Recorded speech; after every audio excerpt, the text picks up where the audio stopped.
গরম খবর, গরম খবর। কলকাতায় পলাতক আওয়ামী লীগের যে কর্মীরা আছে, নেতারা আছে, তারা অফিস নিছে।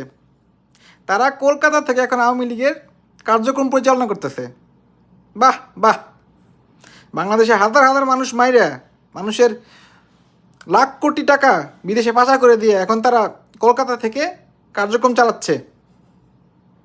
আর ভারত সরকার কিছুই বলতেছে না। ভারত সরকার তাদেরকে আশ্রয় প্রশ্রয় দিতেছে। খুব চমৎকার জিনিস।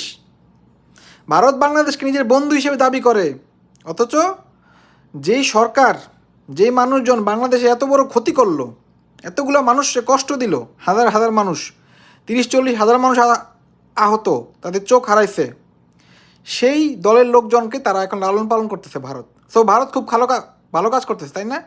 মুখে মুখে বন্ধুত্বের বাণী আওড়াবে, আর এই ধরনের সরকার, এই ধরনের লোকজনকে তারা আশ্রয় দিবে। খুব ভালো করতেছে ভারত।